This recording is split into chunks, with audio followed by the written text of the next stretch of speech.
Do you know what truly makes old age painful? It's not just the physical aches or the medications on your nightstand. What makes growing old hard is the slow realization that certain truths no one ever sat you down to explain, begin to shape your daily life in ways you didn't expect. Many folks believe they're prepared for retirement, for slower days, for a quieter home, but very few are ready for the emotional and psychological shifts that come with aging. This video is here to shed light on those overlooked realities. We're going to walk through 6 truths about aging that, if ignored, can turn your later years into a time of regret, resentment, and quiet suffering. These aren't scare tactics or abstract warnings. They're lessons that come from watching others suffer through what could have been avoided with just a little clarity. And they're lessons you can still act on, no matter where you are in life. Each of these truths might feel uncomfortable at first, but by the end, I hope you'll feel a little more grounded, a little more in control, and a whole lot more aware of the choices ahead. So stay with me, because the 6th truth, in particular, is something most people don't notice until it's already taken its toll. Understanding these ideas could help you protect your peace of mind and even shape a future that feels lighter and freer than you thought possible. Let's begin. Number 1, the shrinking circle of companionship. One of the first changes that catches many people off guard in later life is just how small their world becomes. Friends move away, spouses pass on, children get busy, and suddenly the calendar that was once filled with birthdays, dinners, and phone calls becomes noticeably quieter. What was once a bustling network of companionship can narrow into a quiet routine that feels more isolating with each passing season. And while it's easy to blame others for drifting away, the truth is that this shrinking isn't always someone's fault. It's simply a natural part of aging that very few people prepare for. Many seniors find themselves wondering why the phone doesn't ring as much, or why fewer people drop by just to say hello. But what's often missed is that relationships, just like physical health, need regular care and attention. Without intentional effort to reach out, stay engaged, or even make new connections, the silence becomes more than just peaceful. It turns into loneliness. And that loneliness, over time, doesn't just weigh on the heart. It affects everything. It changes sleep patterns. It drains energy.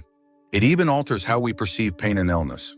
There's a common misconception that loneliness is simply the absence of people, but in reality, it's the absence of connection. You can be surrounded by others and still feel deeply alone if the interactions lack, meaning warmth or mutual understanding. That's why it's not enough to simply be near people. You need to feel seen and heard.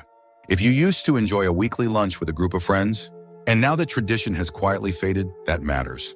If you used to attend community gatherings or volunteer activities, but haven't stepped out in months, that matters too. Take, for example, someone like George, a 76-year-old widower, who spent decades working in sales. When he retired, he thought he'd finally enjoy the peace he'd earned. But after a few months, the quiet felt more like absence than rest. Without the daily interactions of his old job or the weekend get-togethers his wife used to organize, he found himself going days without meaningful conversation. It wasn't until he started joining a local walking group and making regular calls to old colleagues that he began to feel like himself again. The reality is, people don't always stay in your life by default. You have to invite them to. You have to be the one to send the message, suggest the coffee, or show up, even when it's inconvenient. Waiting for others to come around only leads to disappointment. And the older we get, the more intentional we must become. If you don't, the silence becomes louder, the loneliness heavier. That's why this first truth is so important.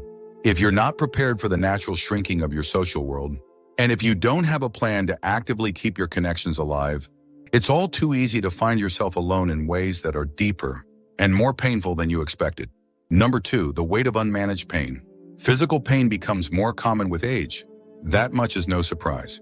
But what does catch many people off guard is how suffering and pain are not the same thing. Pain is the sensation. Suffering is the story we build around it. And too often, older adults unknowingly feed that suffering by trying to ignore the pain, hide it, or resist the changes it brings. This truth isn't about whether or not you'll experience pain. That part is almost guaranteed. But about how your mindset and your response to pain determine whether it steals your life or simply becomes a part of it. Some aches creep in gradually, a stiff shoulder in the morning, knees that complain on the stairs, or hips that don't move quite like they used to. Others come in the form of chronic illnesses, arthritis, neuropathy, back issues that demand constant attention. But here's the thing, when we pretend those changes aren't happening, when we cling to the version of our bodies that existed 10, 20, or 30 years ago, we end up suffering far more than we need to. We push ourselves the wrong way. We delay treatment. We refuse tools that could make life easier. And little by little, pain takes over more than just the body. It settles into our mood, our relationships, even our identity. There's also a quiet kind of shame many older adults carry when it comes to physical decline. Some feel embarrassed to ask for help, as though using a cane or taking pain medication is an admission of weakness. Others get frustrated when their body no longer moves the way it used to, and they let that frustration fester into bitterness. But here's the truth, adapting isn't surrender. In fact, adaptation is one of the most courageous acts of aging well. Imagine someone like Linda, an 82-year-old who spent much of her life gardening. A few years ago, she began having severe wrist pain from arthritis. At first, she tried to push through it, refusing to wear braces or adjust her tools. Eventually, she gave up gardening altogether because it hurt too much. But after a neighbor suggested she try raised beds, ergonomic tools, and shorter sessions with more rest, Linda found a new rhythm. The pain didn't disappear, but her joy returned. Because she stopped pretending she had to do everything the way she used to. We often forget that how we move through pain affects how we feel about our days. When you make peace with your body as it is, not as it was, you begin to reclaim energy that was otherwise spent in resistance. Things like stretching routines, light strength exercises, warm baths, or even just more mindful movement throughout the day can help manage discomfort in ways that medication alone can't. But the first step is accepting the pain without letting it become your identity. The people who age with grace aren't the ones who avoid pain entirely. They're the ones who respond to it with wisdom instead of fear. They listen to their bodies, they ask for help, and they find new ways to live fully, even within limitations. And that response, more than anything, determines the emotional weight that pain brings into daily life. If you're still watching this video and finding these insights valuable, please comment number 2 below to let me know you're here. And if you haven't subscribed yet, I recommend you subscribe and turn on the bell so you don't miss any videos. Your support helps us continue creating good content to inform and inspire you. Now let's move forward. Number 3, the myth of unconditional family support. As we grow older, many of us carry a quiet expectation that our children, grandchildren, or close relatives will naturally be there for us, emotionally, physically, and even financially. After all, we spent decades supporting them, loving them, and putting them first, so it feels reasonable, even fair, to hope for that support in return. But this belief, though understandable, is one of the most painful illusions of aging. And unless we confront it early, we set ourselves up for deep disappointment. Here's the truth that few people say out loud: no one, not even your own children, owes you their time. Love can be deep, family can be close. But each person, your son, your daughter, even your grandchildren, is living a life full of responsibilities, struggles, and decisions of their own. And if we build our emotional foundation on the assumption that they will always show up, just because they're family, we're placing our peace in someone else's hands. This isn't to say that your family doesn't love you. They probably do. But love doesn't always translate to availability, and it certainly doesn't guarantee presence. When a grown child forgets to call or a holiday visit doesn't happen, it's easy to spiral into thoughts like, they don't care, or after all, I've done. They can't even spare a day. Those thoughts grow into bitterness, and that bitterness becomes a filter through which we see every interaction or lack thereof. It's crucial to separate emotional dependence from emotional connection. Depending on others for your happiness, your plans, or your sense of purpose is risky at any age, but especially in later years. The people around you will change. They will get busy, and sometimes they will disappoint you, not because they're bad people, but because they're human. Think about someone like Helen, a 79-year-old who spent her entire adult life raising 3 kids. She imagined that retirement would be filled with visits, weekly dinners, and time with her grandchildren. But once her kids moved to different cities and their own lives became more complicated, Helen found herself waiting by the phone more than talking on it. At first, she felt forgotten. But instead of stewing in that pain, she shifted her focus to what she could control, joining a local community center, hosting game nights with neighbors, and even mentoring young moms in her area. Her family still mattered deeply, but they were no longer her only source of meaning. Aging well means facing reality with open eyes and an open heart. It means letting go of unspoken expectations and choosing instead to build a life that doesn't depend on whether or not someone else shows up. If they do, it's a blessing. If they don't, you're still whole. This truth can be hard to swallow, but embracing it brings freedom. When you stop expecting others to fill your days or validate your worth, you create space to explore your own interests, deepen your friendships, and grow in ways you never imagined possible. The most resilient older adults are those who learn to appreciate what comes without needing it to look a certain way. Love your family. Be grateful for their presence, but don't hinge your happiness on it. Because the moment you release that burden from them and from yourself, you begin to reclaim a kind of peace that no one can take away. Number 4, the loss of purpose without a morning reason. Waking up in the morning gets harder when you no longer have a reason to. That may sound blunt, but it's one of the most overlooked truths about aging. When the kids are grown, the job is done, and the house is quiet, many older adults find themselves wondering what they're supposed to do with all this time. And while some look forward to the calm, others quickly realize that too much unstructured time can begin to feel more like emptiness than freedom. What most people don't understand until they live it is that purpose isn't just something grand or dramatic, it's often small and personal. It's the reason you get dressed instead of staying in bed. It's the task that gives shape to your day. Without it, the hours blur together, and the days lose their meaning. Over time, this lack of direction can quietly erode your sense of identity. You're no longer the manager, the parent, the teacher, the caregiver. You're just here. And when you're not sure why, that's when the heaviness creeps in. Many seniors try to fill that void with distractions. They watch television for hours, scroll through social media, or nap to pass the time. But those things don't satisfy the deeper need for contribution or engagement. They simply occupy space. And after a while, even the distractions start to feel dull. It's not that you're lazy, it's that your soul is hungry for purpose. Take Bill, for example, a 74-year-old who retired after 4 decades as a city bus driver. At first, he welcomed the slower mornings and freedom from alarm clocks. But by the 3rd month, he began waking up later and later, unsure of what the day was even for. It wasn't until his daughter invited him to help at her local school as a part-time crossing guard that something shifted. Suddenly, he had a reason to get up, people to greet, and stories to tell again. The joy on his face returned, not because he was busy, but because he was needed. Purpose doesn't have to be tied to productivity. It can come from caring for a pet, growing tomatoes on the back porch, writing letters to friends, or simply being someone others can count on for kindness. What matters is that it gives your life shape and direction, that you end the day feeling like you moved something forward, even if it's just your own peace of mind. When older adults feel aimless, depression isn't far behind. And it's not because life is over, it's because the script has changed, and no one taught them how to write a new one. Purpose is not something that gets handed to you in retirement. It's something you have to create. But the good news is, it's never too late. If you wake up and feel dread instead of excitement, it's time to ask what you're missing, not in your schedule, but in your heart. What would make you feel useful again? What would give your day meaning? Start small. Purpose doesn't have to impress anyone. It only needs to resonate with you. If you're still watching this video and finding these insights valuable, please comment number 4 below to let me know you're here. And if you haven't subscribed yet, I recommend you subscribe and turn on the bell so you don't miss any videos. Your support helps us continue creating good content to inform and inspire you. Now let's move forward. Number 5, the burden of pride when asking for help. There comes a time in life when independence, once your badge of honor, begins to work against you.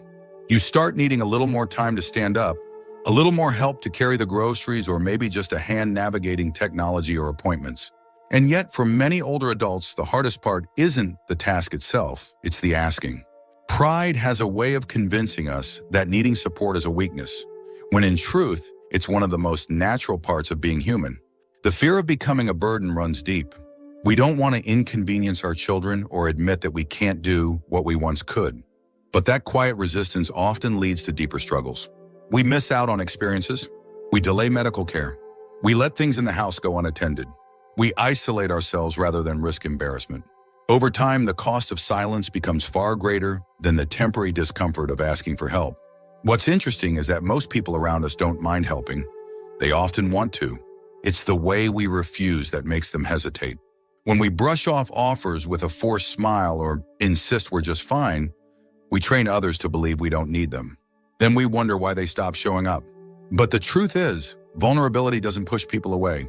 It pulls them closer. Think of someone like Raymond, an 80-year-old who struggled to keep up with yard work but wouldn't say a word. His neighbors noticed the overgrown lawn and offered to lend a hand, but he politely declined every time. Eventually, they stopped asking.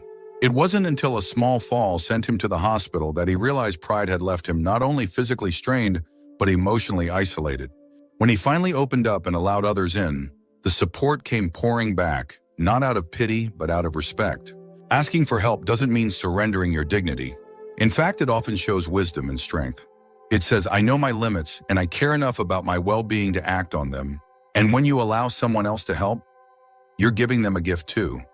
The chance to feel useful, to connect, and to contribute in a meaningful way. There's also a distinction between help and dependence. You can still be independent while receiving support. Using a walker doesn't make you less of a person. Accepting a ride doesn't mean you've lost control. These are tools, not defeats. They're part of living smart, not giving up. Letting go of pride opens doors. It allows for deeper relationships, safer environments, and a better quality of life. It's not about giving in, it's about letting in care, letting in community, letting in the reality that none of us were ever meant to do this alone. When you start embracing support, not as a last resort, but as a natural part of life, you'll find that aging becomes less about loss and more about choosing wisely. And those choices, they're what define the kind of old age you'll experience. Number 6, the quiet damage of small daily neglect. Most people think decline comes all at once. A diagnosis, a fall, a major life event that marks the before and after. But in truth, what makes old age difficult often isn't a single moment. It's the slow drip of small choices, repeated day after day, that gradually chip away at our well-being until we hardly notice how much we've changed. Ignoring those little habits, the ones that feel too minor to matter, can quietly build into a lifestyle that accelerates decline more than age itself ever could. The human body is incredibly adaptive. It responds to how we treat it moment by moment. If we nourish it well, it thanks us with energy and resilience. If we neglect it, even in small ways, it begins to fade. That means skipping breakfast too often, sitting for hours without movement, going days without stepping outside, letting your thoughts spiral into worry without ever stepping back. These aren't catastrophic decisions on their own, but they compound, and over time they shape how we feel, how we think, and even how we relate to the people around us. There's a kind of comfort in routine, but routines can be dangerous if they're built on inattention. Take something as simple as hydration. Many older adults drink far less water than they need, often without realizing it. The result? More fatigue, more confusion, more joint pain, and less motivation. Not because something's wrong with their body, but because the body isn't being supported. Or think about sleep. Late-night television, irregular schedules, or untreated sleep apnea can steal rest so gradually that we blame age, when in fact, the root is habit. And it's not just the physical habits. Mental neglect plays an equally powerful role. Letting the mind go unchallenged, never reading, learning, or engaging in real conversations can make thoughts feel sluggish and moods unpredictable. Emotional health suffers too when you don't give yourself outlets to process feelings or connect with others. Even things like gratitude or laughter, when missing, leave a gap that slowly grows into heaviness. Consider Walter, 81, who always prided himself on being sharp and capable. But after his wife passed away, he fell into quiet routines, toast and coffee for every meal, the same chair in the same room each day, television filling the silence. At first it felt like rest, but within a year he noticed his memory slipping, his balance off, his motivation low. His doctor found no major issues, but when Walter began to vary his meals, take daily walks, call old friends, and join a local book club, his strength began to return. Not because time reversed, but because daily life shifted. Small efforts matter more than dramatic changes. 5 minutes of movement, one healthy meal, one phone call, a moment of reflection in the morning. These things may seem insignificant, but they stack up. They signal to your body and your mind that you're still engaged, still in motion, still choosing life with intention. And that's the real danger of neglect. It's not the loss of ability, it's the loss of agency. The feeling that things just happen to you now, rather than you having a say, but you do. You always have. And the smallest decision today, right now, can ripple outward in ways you'll feel tomorrow, next week, and for the rest of your life. So pay attention to the little things, because they are the big things. If you're still watching this video and finding these insights valuable, please comment number 6 below to let me know you're here. And if you haven't subscribed yet, I recommend you subscribe and turn on the bell so you don't miss any videos. Your support helps us continue creating good content to inform and inspire you. Now let's move forward. Final thoughts. As we wrap up this conversation, I want to gently remind you that aging itself isn't the problem.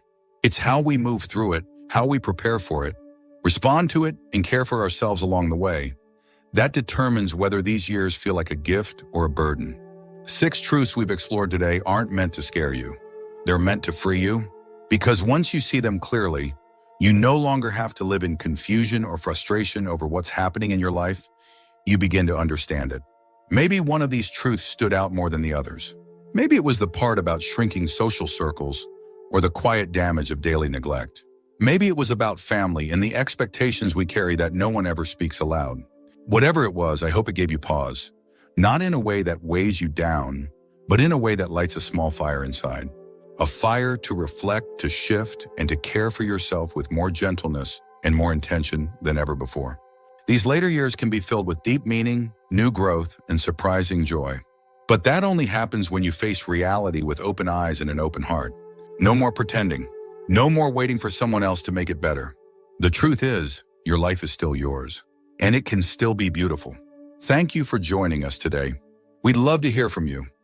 Leave a comment below and share one thing you learned today and how you plan to use it in your life. Your thoughts are important to us, so don't hesitate to share them. Reading your comments gives us great motivation and encouragement. If you enjoyed this video and found it helpful, please like, subscribe, and share. Your support helps us continue creating good content to inform and inspire you. Thanks for watching, and we look forward to seeing you in the next video.